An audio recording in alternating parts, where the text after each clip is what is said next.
kuasa Raja mulia menaklukkan musuh di bawah kakiku.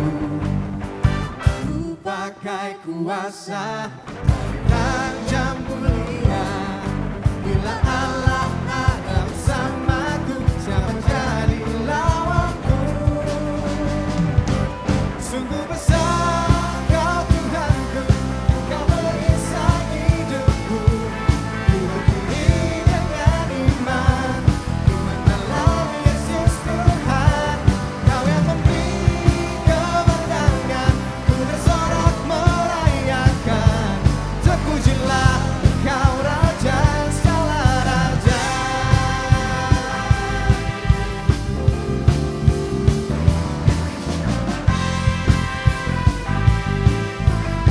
Semuanya katakan, ku diberi kuasa dari Raja mulia, menaklukkan musuh di bawah kaki. Katakan, ku pakai kuasa dari Raja mulia. Dan bila Allah bersamaku, siapa jadi lawanku? Bila Allah ada bersamaku, siapa jadi lawanku? Bila Allah ada bersamaku, siapa jadi lawanku? Sungguh besar Kau Tuhanku, Kau perisai hidupku. Ku berdiri dengan iman dalam Yesus Tuhan. Kau yang memberi kemenangan, ku bersorak merayakan. Terpujilah Kau Raja segala raja.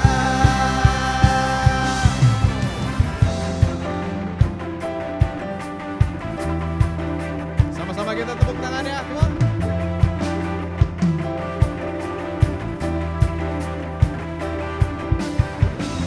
Hanya Yesus yang terbaik dalam kehidupan kita, amin. Nah, karena itu kita sama-sama berikan yang terbaik buat Tuhan kita. Berikan nyanyian yang terbaik bagi Tuhan, come on. Oh, oh, oh, oh, oh. Come on. Oh, oh, oh, oh. Bila Allah ada bersamaku, siapa jadi lawanku?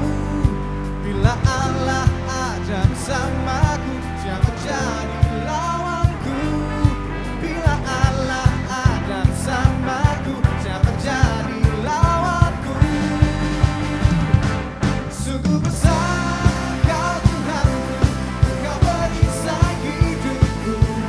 Ku berdiri dengan iman dalam Yesus Tuhan.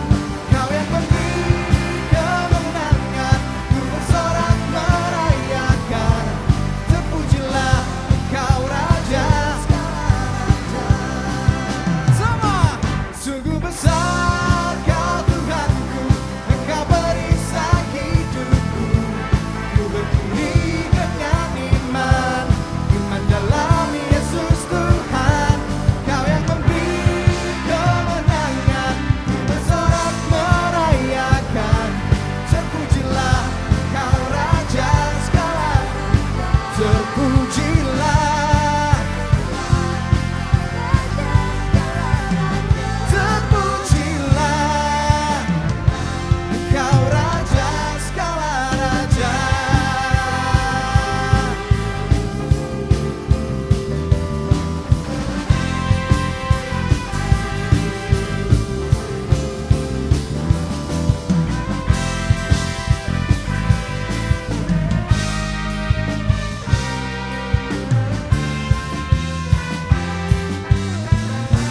Berikan tepuk tangan yang paling meriah buat Tuhan.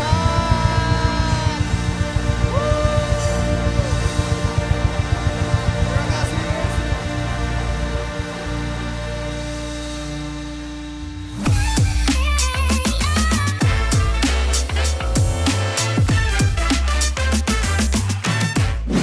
Welcome back mahasiswa.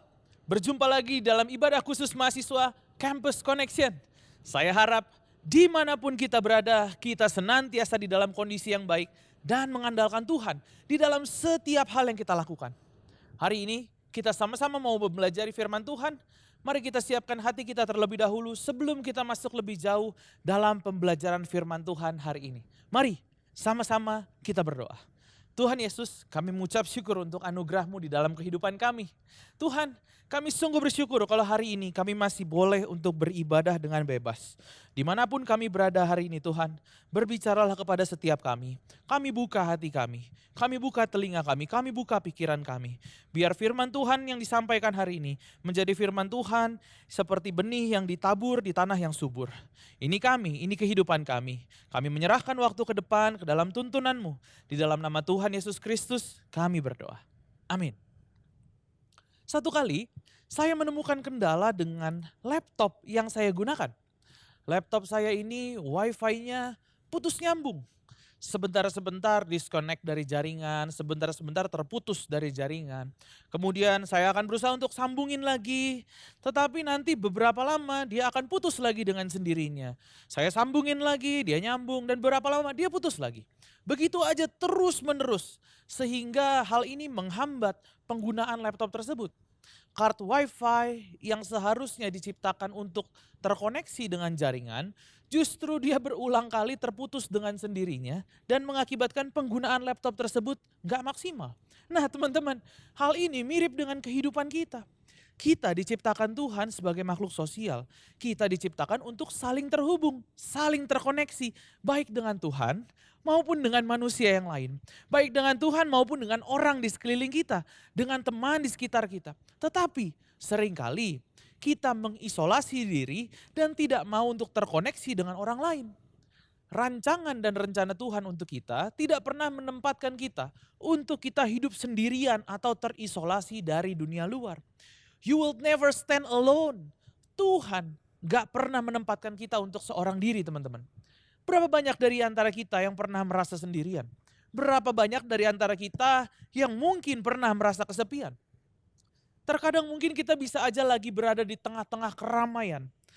Tetapi kita tetap merasa sepi.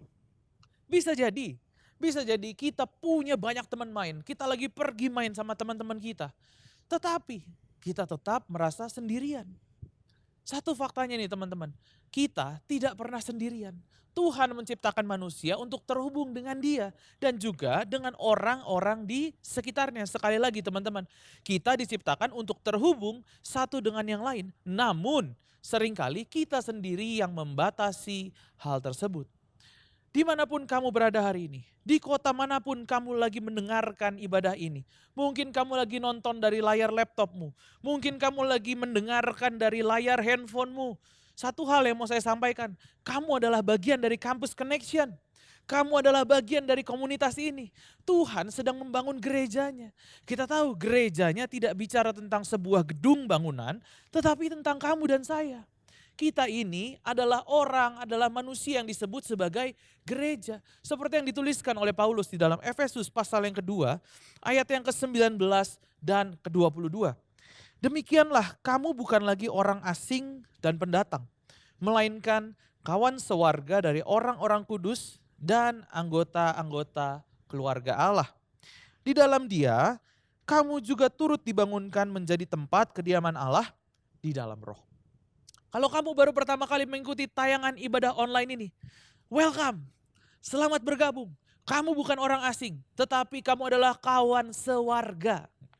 Tetapi teman-teman, di tengah-tengah nature manusia yang diciptakan Tuhan untuk terkoneksi, untuk saling terhubung ini, seringkali kita terseret arus sehingga tadinya yang desainnya terkoneksi menjadi terisolasi. Yang tadinya terkoneksi menjadi terputus. Banyak faktor yang membuat kita seharusnya terkoneksi satu sama lain, tetapi ujung-ujungnya malah jadi terisolasi. Apa aja faktornya? Contoh, perkembangan teknologi nih misalnya.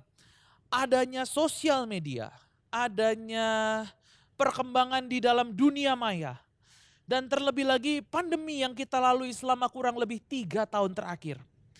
Kita yang seharusnya terkoneksi satu dengan yang lain, kita malah memiliki tendensi untuk terisolasi satu dengan yang lain. Kalau kita terbiasa dan membiarkan ini terjadi, teman-teman, ini berbahaya. Ini berbahaya. Ini nggak baik buat kita manusia yang notabene kita diciptakan sebagai makhluk sosial. Yang mana harusnya kita bersosialisasi satu sama lain, yang mana harusnya kita terkoneksi satu sama yang lain. Tetapi malah kita jadi terbiasa sendiri. Lama-kelamaan kalau ini dibiarkan, kita akan menjadi manusia yang nggak punya tujuan hidup, nggak menemukan makna dari setiap yang kita jalani. Dan setiap kehidupan, setiap hal yang kita lakukan, semuanya akan hampa, semuanya akan hambar begitu aja. Kalau dibiarkan berlanjut, mindset kita akan berubah. Dari yang seharusnya kita semangat menjalani hidup, kita semangat karena kita punya tujuan, kita punya visi yang dari Tuhan. Lama-lama kita hidup dengan mode survival. Ya hidup selewat aja. Malas kejar mimpi. Ya malas bersosialisasi lah. Yang penting saya bisa makan. Yang penting saya bisa punya pakaian. Yang penting saya punya rumah untuk tinggal. Saya punya kamar untuk saya tidur. Ada kegiatan sehari-hari ya cukup lah. Gak perlu bermimpi besar. Gak perlu banyak relasi sama orang. Ya yang penting cukup nyaman. Teman-teman, itulah yang namanya mental mediocre gitu. Hidup kita jadi biasa-biasa aja, hidup kita jadi gak semangat. Sedangkan kita tahu, itu bukanlah panggilan kita. Panggilan kita adalah untuk fight, untuk menemukan koneksi tersebut. Kita diciptakan untuk terkoneksi satu dengan yang lain. Kita diciptakan untuk terkoneksi dengan Tuhan pencipta kita. Alkitab bilang bahwa kita adalah terang dan garam dunia.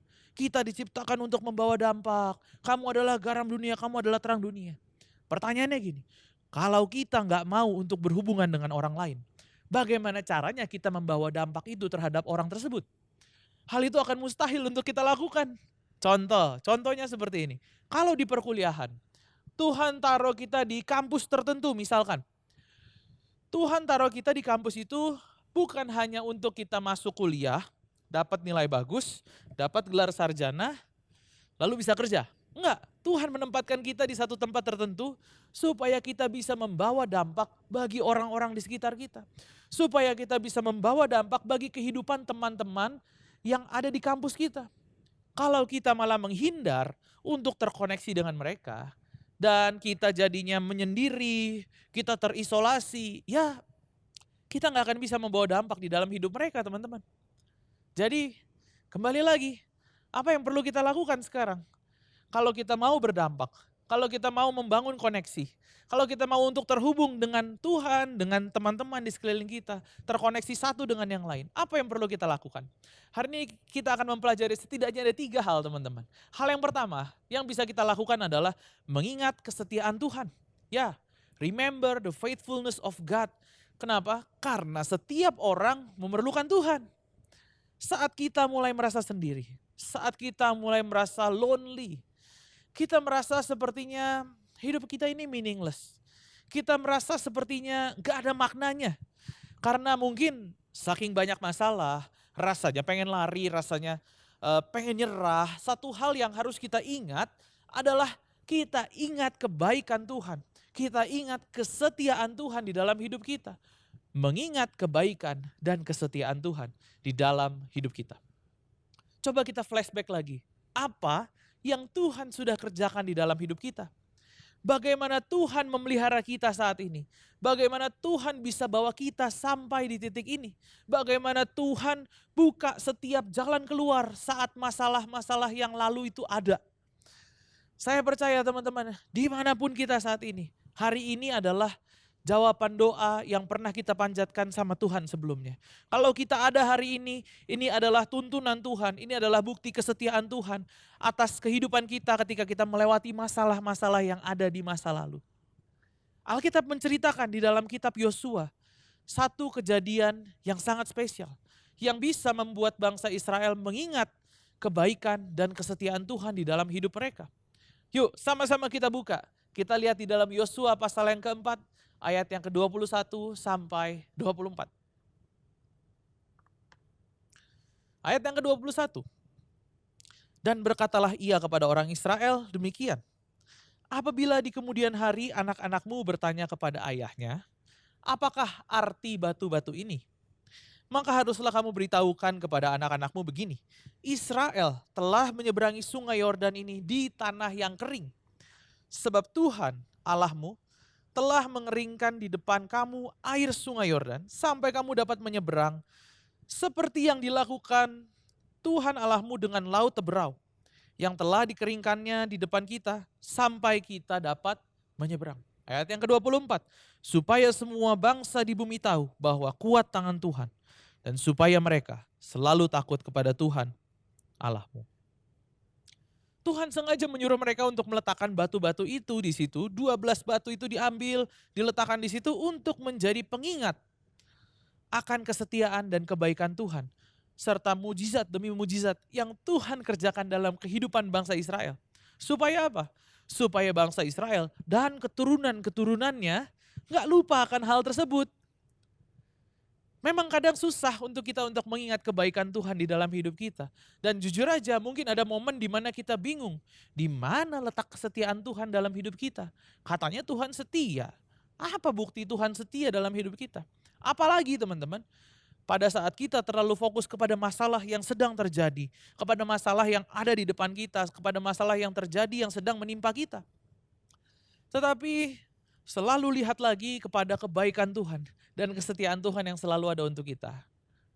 Sedikit tips untuk kita semua, untuk memudahkan bagaimana kita mengingat kebaikan dan kesetiaan Tuhan. Coba kita bisa buat batu-batu peringatan ala kehidupan kita, teman-teman. Kalau tadi bangsa Israel bikin batu peringatan di Gilgal sebagai tanda pengingat bahwa Tuhan menyertai mereka menyeberangi sungai Yordan, seperti yang dilakukannya di dalam laut Teberau juga. Kita bisa lakukan seperti ini teman-teman. Kita bisa tulis di jurnal kita. Apa yang Tuhan lakukan dalam hidup kita.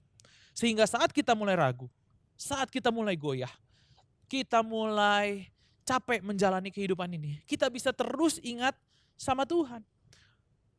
Kita bisa terus mengingat kebaikan Tuhan yang ada dalam hidup kita. Ketika kamu mengalami kebaikan Tuhan, catat dalam jurnalmu.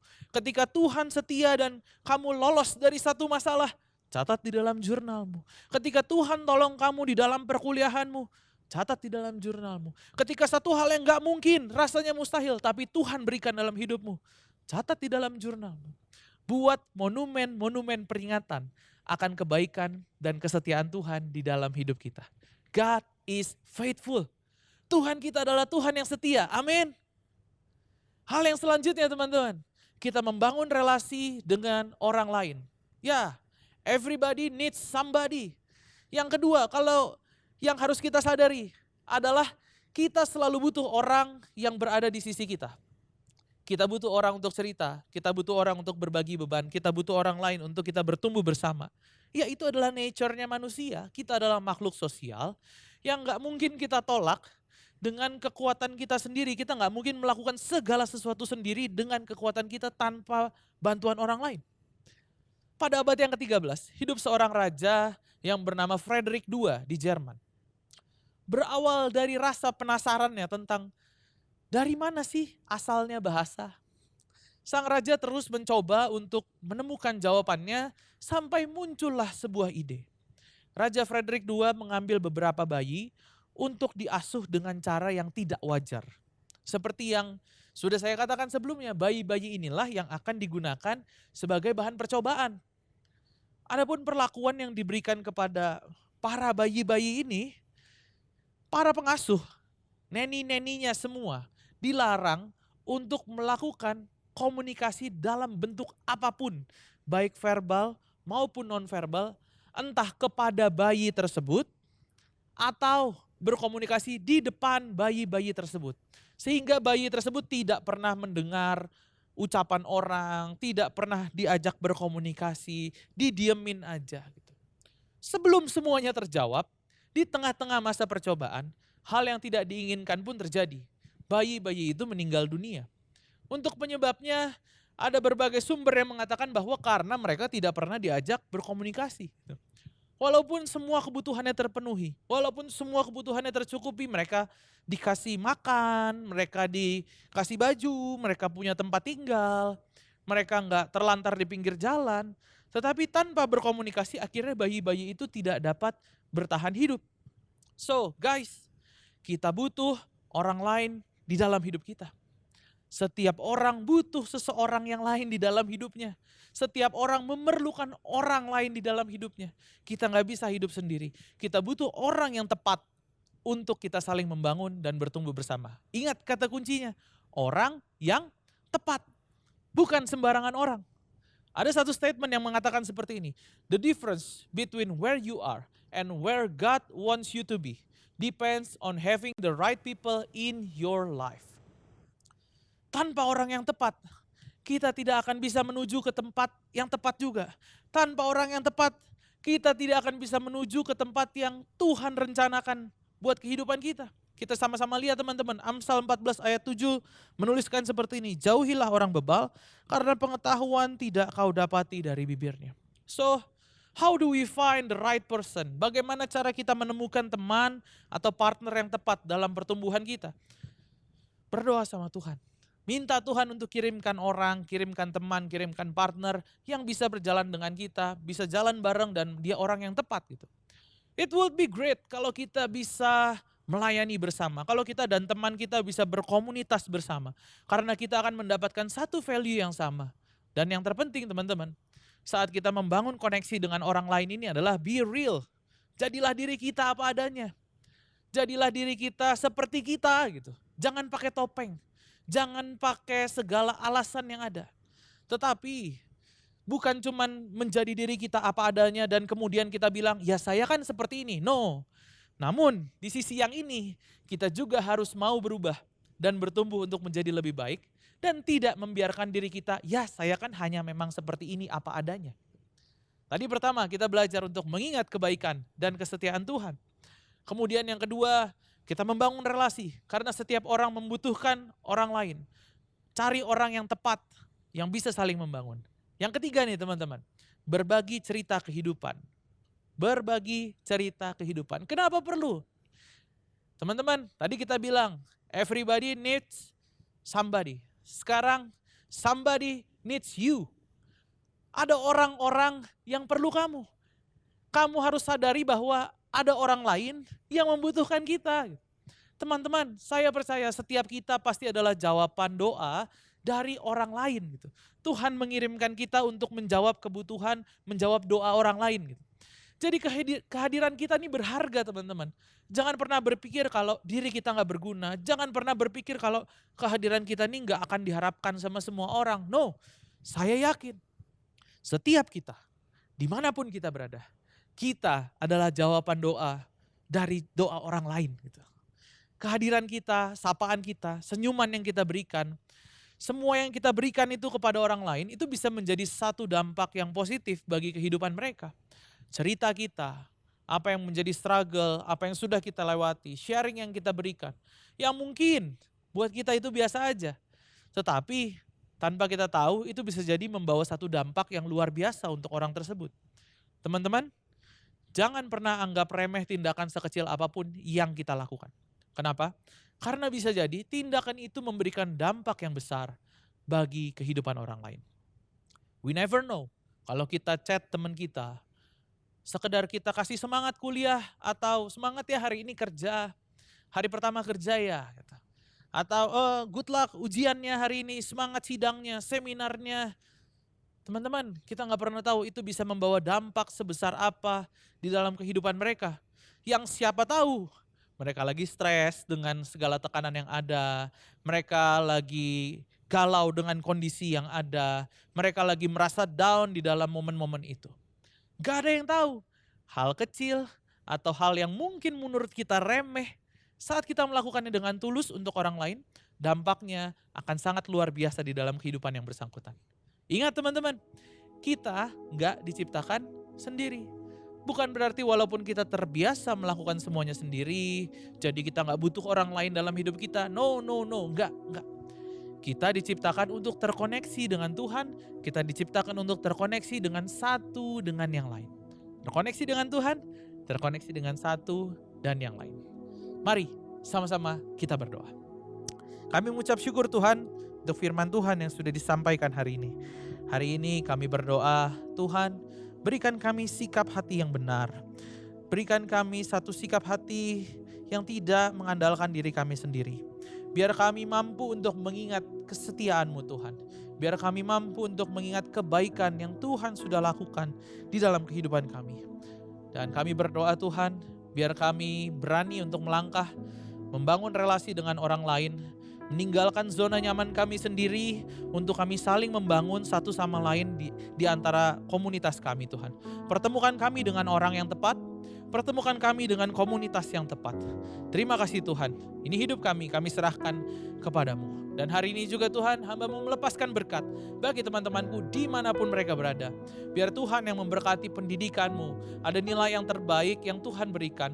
Di dalam semester yang baru ini, engkau dipertemukan dengan dosen yang tepat, engkau dipertemukan dengan teman-teman yang tepat, engkau dipertemukan dengan mata kuliah yang terbaik yang ada. Tuhan juga yang memberkati keluargamu, ada pemulihan di tengah-tengah keluargamu, relasi di tengah-tengah keluarga yang dipulihkan, kasih Allah yang mengalir di tengah-tengah keluargamu. Terima kasih Tuhan, ini doa kami panjatkan hanya di dalam satu nama, yaitu Tuhan Yesus Kristus. Sama-sama kita katakan, amin. Saya berharap teman-teman semua dapat membangun relasi yang benar dan menemukan komunitas yang tepat, supaya kita bisa bersama-sama bertumbuh di dalam Kristus. Bagi teman-teman yang masih memerlukan dukungan doa ataupun konseling lebih lanjut, silakan scan QR code yang ada di layar. Ada para pendoa, ada para konselor yang siap untuk melayani teman-teman sekalian. Sampai jumpa di minggu depan. Tuhan Yesus memberkati.